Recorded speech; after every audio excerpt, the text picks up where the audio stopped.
Hello and welcome to the Fast Track Travel Clinic with me, Simon Calder. And let's start with Mohammed El Gendi from Cairo. While the typical Fast Track viewer spends too long waiting at airports for connecting flights, Mohammed is worried about cutting it fine. I'm flying on LOT Airlines from Cairo to Warsaw with only 35 minutes to spare before my flight to London Heathrow. I feel like this isn't enough time, but when I called the airline, they said it'll be fine. What do you think? Mohammed, the reason the Polish airline advertises so short a connection is that most of the time it works. At a compact and efficient airport such as Warsaw, the bags can usually be safely transferred within 35 minutes, while the passengers can also make it from one gate to another. Therefore, an airline can sell a faster journey than its rivals, getting passengers to London in time for a full day's work. If there are enough delayed connecting passengers, LOT may hold the imminent departure to Heathrow. Otherwise, the airline will give you lunch and rebook you on the mid-afternoon service. Rupali Gupta from Chennai in India made an unhappy misconnection in Europe. His flight from Copenhagen to Frankfurt arrived too late for his homeward departure and without his baggage. I was stranded in Frankfurt with no flight, no baggage and no help from either airline. I had to find accommodation on my own and buy a new ticket to Chennai. I incurred expenses of around $1,000. I'm exasperated after weeks of chasing the airlines and would like to know what my rights are. Rupali, you're not the first Fast Track viewer to fall victim to this problem, and I fear you won't be the last.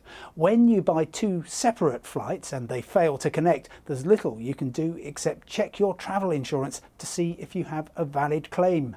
The airline that delivered you late to Frankfurt owes you nothing more than an apology and a modest amount for essential purchases because of your delayed baggage. While the Asia-bound airline is entitled to say, well, we were here at Frankfurt with a seat for you, the fact that you couldn't make it isn't our problem. Next, when you rent a car, it usually comes with a full tank of fuel, and so long as you return it full, there's no extra to pay, correct? Not necessarily. I hired a car from Hertz via Ryanair. When I got to the car rental desk at Alicante Airport, I was told I had to pay nearly $100 for a full tank of fuel and return it. Jamie, your case reflects the intense competition between car rental companies in Spain. You presumably paid a very low rate, which the firm offsets by charging for a full tank even if you're only using the car to get to and from the airport. The company told me you'd encountered its mandatory fuel purchase option clause that applies to some of its deals. I did point out to Hertz that having a mandatory option is a contradiction in terms, and the firm told me we're currently reviewing all our terminology to make it more customer friendly.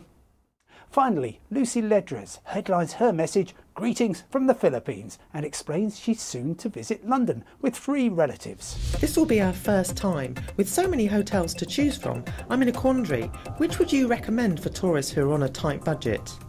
Lucy, the fastest growth in budget hotels is taking place on the south bank of the Thames, easy walking distance from the London Eye and sites such as Tate Modern and St Paul's Cathedral. Tap in the postcode SE1 and see what Premier Inn, Travelodge and Tune hotels are offering and compare rates with the newly opened Ibis.